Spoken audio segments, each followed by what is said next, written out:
দুনিয়া বোবা মানুষও ভোগ করে, দুনিয়া পঙ্গু, প্যারালাইজড, অচল, অসুস্থ, অক্ষম, দুর্বল, অন্ধ, বোবা, বধির। আরে দুনিয়া জানোয়ারও ভোগ করে বেটা, খানা কুত্তাও খায় বেটা, পেশাব পায়খানা কুত্তাও যায়। যৌবনের যৌন চাহিদা, লজ্জাস্থানের চাহিদা, এটা কুকুরেরও পূরণ হয়। কুকুরের নলে বাচ্চা হয় কেমনে? ঘুম, এটা জানোয়ারেরও পূরণ হয়।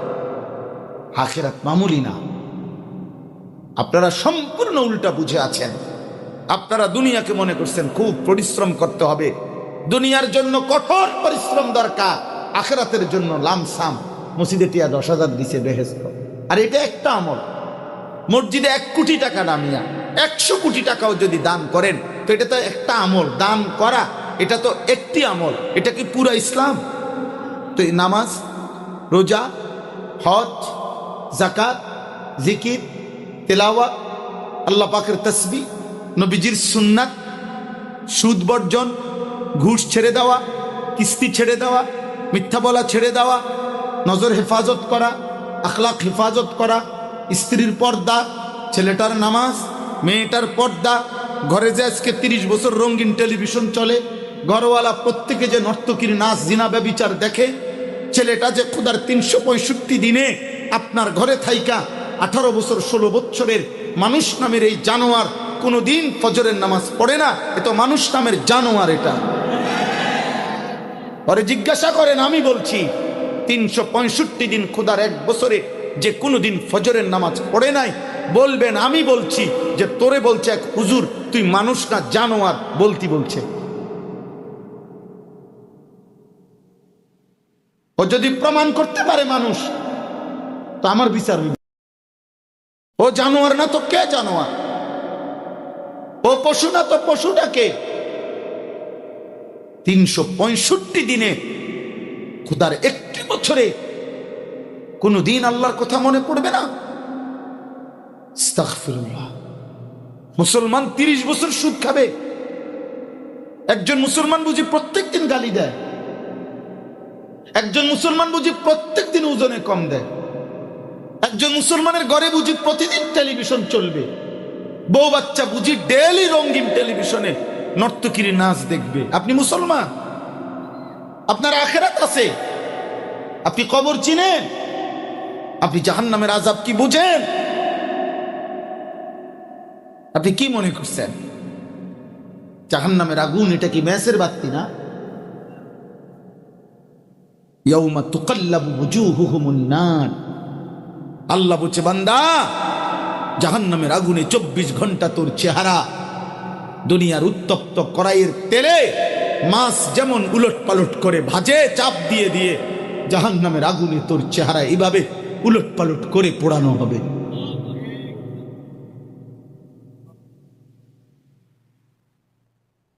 ইয়াউমা তুকাল্লাবু ওয়ুজুহুহুমুন নার।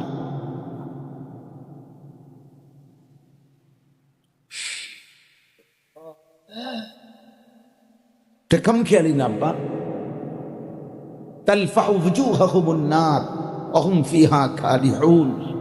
আল্লাহ বলে জাহান্নামের চেহারা, জাহান্নামের মধ্যে এমন ভীষণ পুরানো হবে, চেহারাটা বিভৎস কালো কুৎসিত হয়ে যাবে। আল্লাহ তাআলা তাকে বলবে, আলাম তাকুন আয়াতি তুতলা আলাইকুম ফাকুনতুম বিহা তুকাদ্দিবুন। হায় বান্দা, আমার কোরআন, আমার কথা আমি আল্লাহর পক্ষ থেকে তোমার কাছে বারবার বলা হয়েছিল, তুমি প্রতিবার মিথ্যা মনে করেছো। একজন মুসলমানের জন্য কিভাবে সম্ভব? এই বাবা, একটা মুসলমানের বাচ্চা বলেন, একজন বাবা বলেন যে একজন মুসলমান পরিচয় দিয়ে এই নাফরমান একদিন 24টা ঘন্টায় 1 ওয়াক্ত নামাজ পড়বে না, এটা মুসলমান হয় কেমনে? এই নিকৃষ্ট মানুষটা, এই নাফরমান মুসলমান হবে কেন? আরে তোরে মুসলমান বলবে কেন বেটা? তুই উপার্জনকারী একটা প্রাণী ছাড়া আর কিছু না বেটা। যে জীবনটাকে বুঝেছ, জীবন মানে উপার্জন, জীবন মানে এক বেলা পয়সা কামাই করা, আরেক বেলা পয়সা ভোগ করা। 8 ঘন্টা ডিউটি করে আর বাকি কয়েক ঘন্টা ভোগ করে দুনিয়া, খায়, ঘুমায়, পেশাব করে, বিনোদন, নাটক, নর্তকী, মোবাইল টিপতেছে, বেড়ির লগে কথা কইতে আছে, গপ মারতে আছে, পার্কে যাইতে আছে, রেস্তোরাঁয় আড্ডা দিতেছে। বাহ, দুনিয়ার অর্থ এই একবেলা উপার্জন আর একবেলা দুনিয়া ভোগ করা। খালাস, এর নাম মুসলমান, এর নাম জিন্দিগি মিয়া।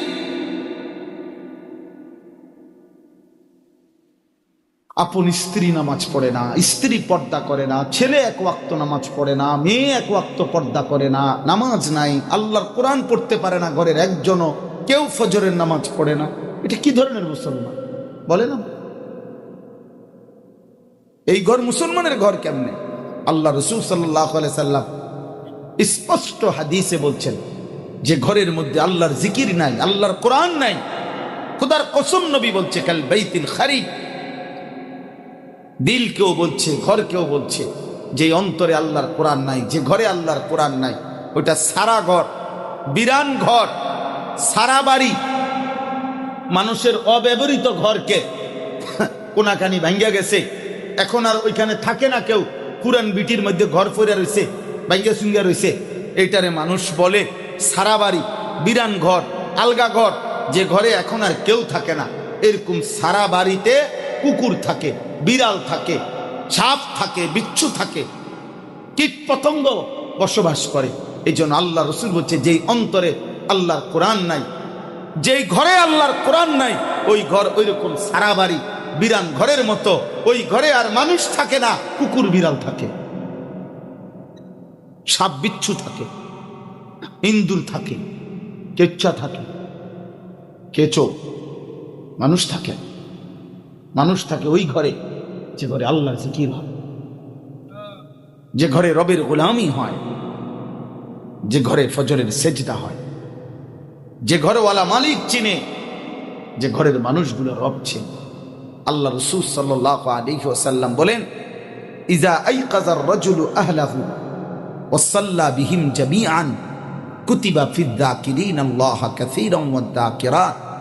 নবীজি বলেন যে ব্যক্তি তার ঘরের সদস্যদেরকে ফজরের নামাজের জন্য জাগিয়ে দেয়, অতঃপর সকলেই ফজরের নামাজ আদায় করে, খোদার কসম নবী বলছেন আল্লাহ তাআলা ওই ঘরওয়ালা সকলকে আল্লাহর বেশি বেশি ইবাদতকারী, জিকিরকারী বান্দা এবং বান্দীদের অন্তর্ভুক্ত করে দেয়।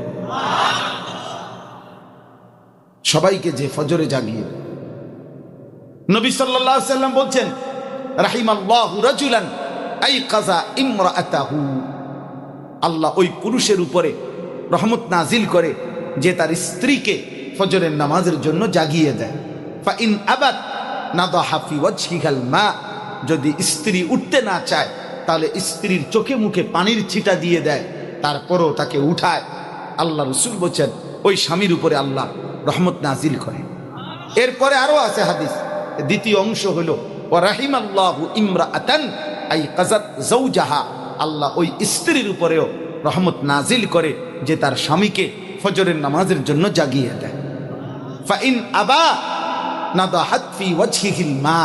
যদি স্বামী উঠতে না চায়, স্ত্রী ভালোবাসা মহব্বত নিয়ে স্বামীর চোখে মুখে পানির ছিটা দিয়ে দেয়, নামাজের জন্য জাগিয়ে দেয়।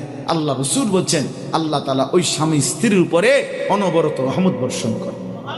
তাহলে এর উল্টাটা, এর উল্টাটা বলে বুঝেন না কথা? উল্টাটা কি? না না মানে কি কারণে হবে তখন? সোজা হিসাব, এর উল্টা এটা হবে না। আলোর উল্টাটা কি? অন্ধকার না তো? তো রহমতের উল্টা লানত। তাইলে যে স্বামী তার স্ত্রীকে ফজরের নামাজের জন্য জাগিয়ে দেয় না, তার উপরেও লানত। যে স্ত্রী তার স্বামীকে ফজরের জন্য উঠায় না, তার উপরেও লানত, তার উপরেও লানত। দুইটাই দুনিয়া ভোগ করতেছে, দুইটাই মনে করছে জীবন মানে হলো যৌন সুখ উপভোগ করা, আর কি, এরপরে আর কিছু নেই। অথচ স্বামী স্ত্রীর বন্ধন এটা তো শুধুমাত্র যৌন চাহিদা পূরণের জন্য নয়। স্বামী স্ত্রী মানে অনেক বড় সম্পর্ক। এই সম্পর্কের মধ্যে অনাগত সন্তান, এই সম্পর্কের মধ্যে বংশ, এই সম্পর্কের মধ্যে সংসার, এই সম্পর্কের মধ্যে পরিবার, এই সম্পর্কের মধ্যে আগত প্রজন্ম, এই সম্পর্কের মধ্যে ঈমান ইসলামের জন্য আরেকটি নতুন প্রজন্ম তৈরি করা, এভাবে ইসলাম সামনের দিকে এগিয়ে যাও।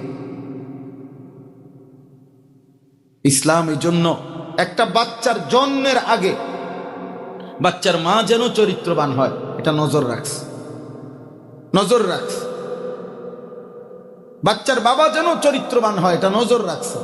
আল্লাহ রাসূল সাল্লাল্লাহু আলাইহি সাল্লাম বলছেন, হে আমার উম্মত, ফাজফার বিজাতিদ দ্বীন, অবশ্যই তোমরা বিয়ে করার ক্ষেত্রে দিনদার নারীকে প্রাধান্য দিও। তারিবাত ইয়াদাকা, যদি তা না করো আল্লাহ যেন তোমার বেইজ্জতি করে। পুরুষকে বলছে।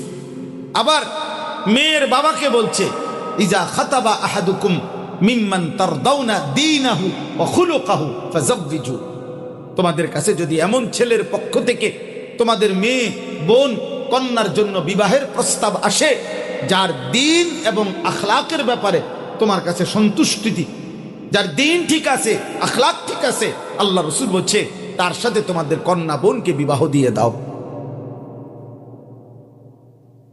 আমার ভাই, আজকের এই প্রজন্ম, নতুন এই জেনারেশন, 14, 16, 18 বছরের, 20, 22 বছরের মাত্র ছেলে, আপনারা ঠান্ডা মাথায় চোখের সামনে এই প্রজন্ম শেষ হয়ে যাচ্ছে। এক মোবাইলের আসক্তি, নারী ছবি।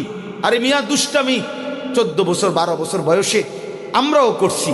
আমাদের সময়ও আমগরে বলছে দুষ্টামি করস। কি দুষ্টামি করছি? পুকুরে গোসল করতে গিয়ে আমরা হয়তো উঠতেছি না, 1 ঘন্টা হয়ে গেছে, ডুবাইতে আসি পানির মধ্যে, এটারে কইছে দুষ্টামি করস।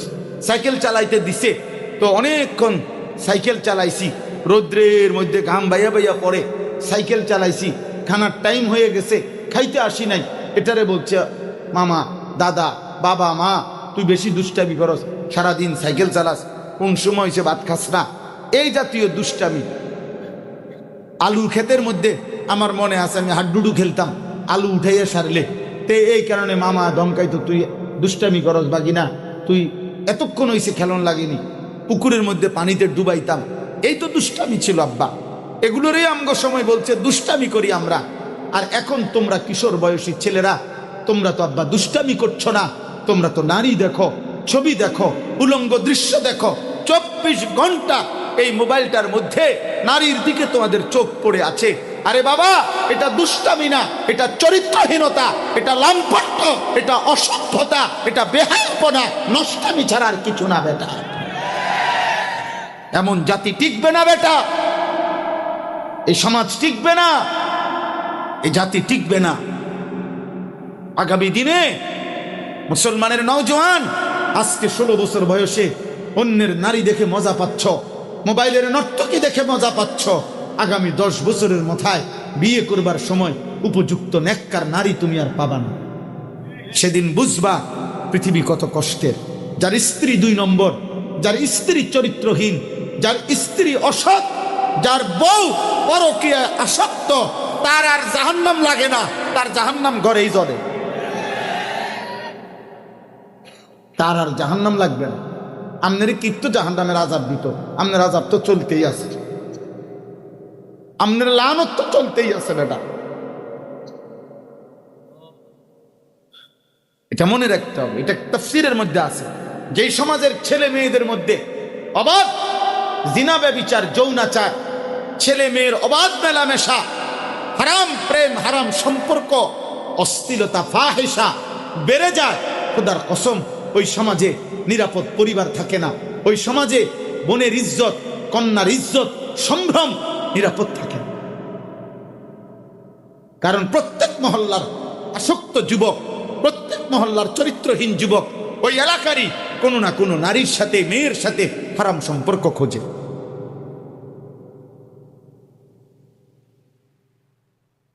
এজন্য এটা বহুত কঠিন বিষয়।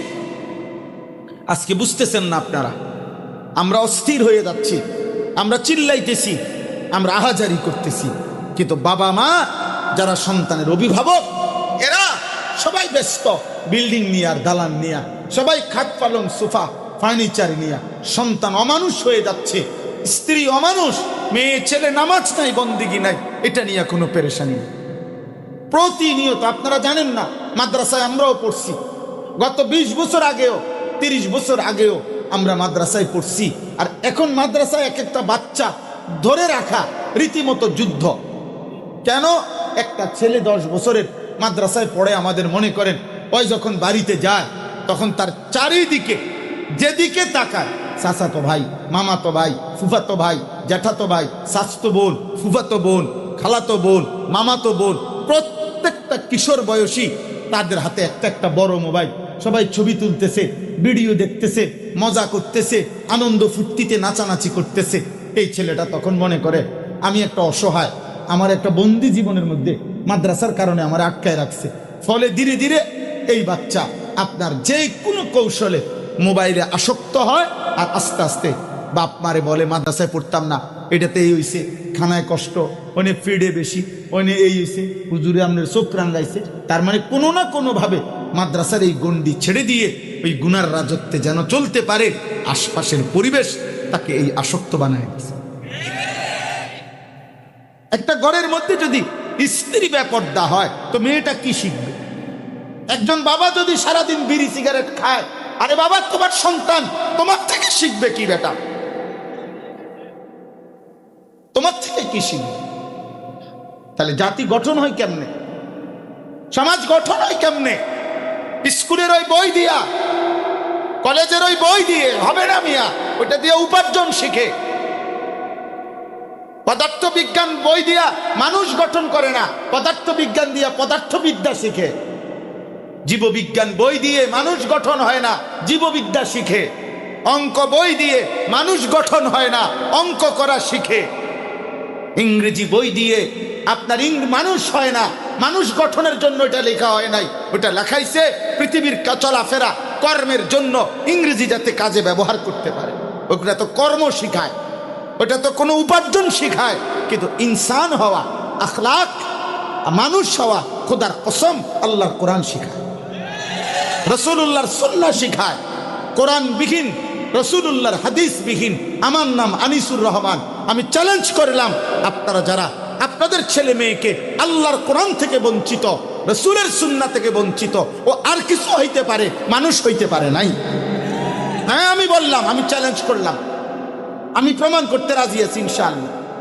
আমি জেনারেল লাইনে পড়ালেখা করছি, আমি কুমিল্লা ভিক্টোরিয়া কলেজ থেকে মাস্টার্স পাস করছি, বিজ্ঞান সায়েন্স বিভাগ থেকে 1998 সালে এসএসসি দাখিল পাশ করছি না হুদা, সারা বাংলাদেশে সর্বোচ্চ নাম্বার পেয়ে ফার্স্ট স্ট্যান্ড করছি, 1 নাম্বার হয়েছে। হ্যাঁ, আপনি সার্টিফিকেট দেখতে চাইলে পাঠামু, এই যে মাহফিলওয়ালায় আমার দাওয়াত দিচ্ছে, হেরে কইবেন হের নাম্বারে পাঠামু, আপনি চাই। এই জন্য বললাম আমার আব্বা, মানুষ গড়া দরকার। আমরা মুসলমান, আমাদের সন্তান আল্লাহর কোরআন পড়বে না কেন? আপনি এটা যুক্তি বলে, আপনার ভিতরে এই মানসিকতা আসলো না কেন? 16 বছর আপনার ছেলেটা সেই ক্লাস 1 থেকে মনে করেন মাস্টার্স পর্যন্ত, আমরা নিষেধ করি না, আমরা জেনারেল শিক্ষা হারাম বলি না, বাংলা অঙ্ক ইংরেজি হারাম, কথা বলেন না কেন? পদার্থ জীববিজ্ঞান হারাম না? হারাম হবে কেন? আমি তো বললাম আমি পড়ছি, হারাম হবে কেন? আমি তো আমাদের সমস্ত কওমি মাদ্রাসায় নুরানিতে বাচ্চাদেরকে সব ক্লাসে বাংলা অঙ্ক ইংরেজি পড়ানো হয়, হারাম তো বলি নাই, নিষেধ তো বলি না। পৃথিবীর কোনো হালাল পেশা এটা তো কোনো সময় নিন্দনীয় না। কোনো ডাক্তার হওয়া অপরাধ, ইঞ্জিনিয়ার হওয়া অপরাধ, তাই না? এই পৃথিবীতে ডাক্তার লাগবে না, এই পৃথিবীতে ইঞ্জিনিয়ার লাগবে না, তো দুনিয়ার কর্ম তো লাগবে। কিন্তু আপনি আল্লাহ বুলাইলেন কেন? আখিরাত বুলাইলেন কেন? 16 বছরের ভিতরে আপনার বাংলা প্রথম পত্র আলাদা, অঙ্ক আলাদা, সাধারণ গণিত আলাদা, উচ্চতর গণিত আলাদা, ইংরেজি ফার্স্ট পার্ট আলাদা, ইংরেজি সেকেন্ড পার্ট আলাদা, বাংলা সেকেন্ড পত্র আলাদা, এভাবে পদার্থ আলাদা, জীববিজ্ঞান আলাদা। প্রয়োজনের তাগিদে কত বিষয় আপনার আলাদা আলাদা করলেন। 16টা বছরে তারে দুনিয়ার রঙিন স্বপ্ন দেখাইয়া কত বই পড়াইলেন, কত কিছু তারে শিখাইলেন। 16 বছরের এই সারা দিনকার রাতের পড়ালেখার মধ্যে তার জন্য আল্লাহর কোরআন শিখার একটু জায়গা দিতেন না? একটু জায়গা মিলল না? কথা বলেন না কেন? যেই বাচ্চাটা আজকের সকাল 8টা থেকে নিয়ে রাত 11টা পর্যন্ত পড়ে ভালো রেজাল্টের জন্য, ওর এতগুলো পড়ার মধ্যে, এতগুলো ঘন্টার মধ্যে আপনি মুসলমান বাপ হইয়া আপনার মাথায় শয়তান কেমন বুঝাই দিছে আপনারে, আপনার বিবেকের মধ্যে এটা আসে নাই কি আমি মুসলমান, আমার ফুত মুসলমান, তেদি কোনোদিন আল্লাহর কোরআন পড়ে না, তা আমার সন্তান আল্লাহর কোরআন কি এটা একটা বিষয় না? এটা কি একটু জায়গা মিলবে না? বলেন কেন বঞ্চিত করলেন কোরআন থেকে? কেন বঞ্চিত করলেন? হুজুরে আমাদের আল্লামা শেখুল হাদিস মুফতি বশিরুল্লাহ সাহেব উনি একটা আয়াত পড়ছে মাঝখান দিয়া বয়ানে, আমি শুনছি ওখান থেকে। কিয়ামতের দিন নাফরমান বলবে, রব্বানা ইন্না আতানা সাদাতানা ওয়া কুবারাআনা ফাআদাল্লুনা সাবিলা। জাহান্নামী বান্দা বলবে, আল্লাহ আমি আমার অভিভাবক পর্যায়ের যারা, আমার বড় যারা, আমার নেতা যারা, আমার যারা বড়, আমার বাবা আমার বড় ছিল, আমার মা, আমার বড় ভাই, আমার চাচা, আমার ফুফা, আমি এমন মানুষদেরকে অনুসরণ করেছিলাম, তাদের মতো নিজেকে গড়তে চেয়েছিলাম, আমার সেই নেতৃস্থানীয় ব্যক্তিদেরকে অনুসরণ করতে চেয়েছিলাম। আজ তো আখিরাতে এসে বুঝলাম ওরা আমারে জাহান্নামের রাস্তা দেখাই দিছে, ওরা আমারে গুমরা করে দিছে, ওরা আমারে পথভ্রষ্ট করে দিছে, ওরা আমারে 16 বছর পড়াইছে, আমারে কত লোভ দেখাইছে, চাকরি হইব, এই করবা সেই করবা, 1 লাখ টাকা বেতন হইব, বিয়ে করতে পারবা জমিদারের জি, বিল্ডিং করবা 83 তালা বিল্ডিং, হ্যাঁ একবারে বড় গাড়ি টাকে করে চলবা, আমারে তো কত লোভ দেখাইলো। আজ আমি আখিরাতে এসে দেখলাম আমার ওযু নাই, নামাজ নাই, সুন্নাত নাই, কেরাত নাই, দোয়া নাই, দুরুদ নাই, আমি মালিকের একটা লাইন কোরআন পড়তে পারি না। আহারে মাওলা আমারে এত বড় গুমরা কেন করলো? রব্বানা আতিহিম দিফাইনি মিনাল আযাব। আল্লাহ আজ আমি আখিরাতে হাসরের ময়দানে বিচার চাই, যাদের কারণে আমি জাহান্নামী হলাম, তারারে আমারে যদি শাস্তি দেন একটা, তারারে দিবেন ডবল, আমারে যদি ফেরেশতা মারে একটা, ওরারে যেন মারে 2টা। আপনি মামুলি ভাববেন জিন্দিগি মানে জি ফুত, বউ বাচ্চা, ফুতের বউ, জির জামাই সব মিল্লা বাতের হিসাব করেন, বইয়া বইয়া কেবল সবাই আল্লাহর রহমত হুজুর দোয়া করবেন, সবাই স্যার কি আছে, সবাই চাকরি করে, সবাই পয়সা কামাই করে, বাহ দোয়া করতো, আর কি দোয়া করতো, চাকরি তো করেই, কি দোয়া করতো আর কথা কয় না, আপনি কোন না কি তো দোয়া করতো, চাকরি তো করে। আমার হুজুর রবিবারে সাত ডালাই খাস করে দোয়া করেন, কি খাস কি দোয়া, সাত ডালার খাস দোয়া কি আপনি কোন ইমাম সাহেব কোন সাত ডালাইয়ের মধ্যে খাস দোয়া কি? আমি একদিন খাস দোয়া করছি যে ভাই দোয়া করি সাত যাতে ডালাইয়ের সাথে সাথে ডাকবে যায়, খাস দোয়া করি। আর স্বাভাবিক ডালাই জিরো, এটা তো এমনি ইঞ্জিনিয়ারে মিলাই দিছে সব সব কিছুই মাঝখান দিয়া তার কাটা গুনা দিয়া বান দিতে হইব, তারপরে ছোট ছোট ব্লক দিতে হইব, এটি তাইতে মিলাইয়াই দিছে, এটি সব ঠিক করেই তো রবিবারে ডেট দিছে। তো এটা আবার খাস দোয়া কি বলেন না? তো এটা যদি এমন হইতো যে হুজুর আমি একটা গুনাও লাগাইছি না, ব্লকও দিছি না, হ্যাঁ নিচে কোনো বাঁশের দিছি না, খাস দোয়া করে দেন যাতে এটার উপরে ঢাকাই দিলে এটা যাতে না লড়ে, তাইলে একটা কথা আছে, আমরা হুজুররা খাস দোয়া করে বার করে রাখলাম। এটা তো সব কিছু নিয়ম মতো দিছেই, পাগলামি কথা না এগুলো। একটা মোটর সাইকেল কিনছে, খাস করে দোয়া করতে যাতে এটা চেঞ্জ হয়ে যায়, খাস দোয়া কি? দুনিয়া নিয়ে খাস দোয়া, বিল্ডিং, দালান, সোফা, আহা মুসলমান এই খাস দোয়া।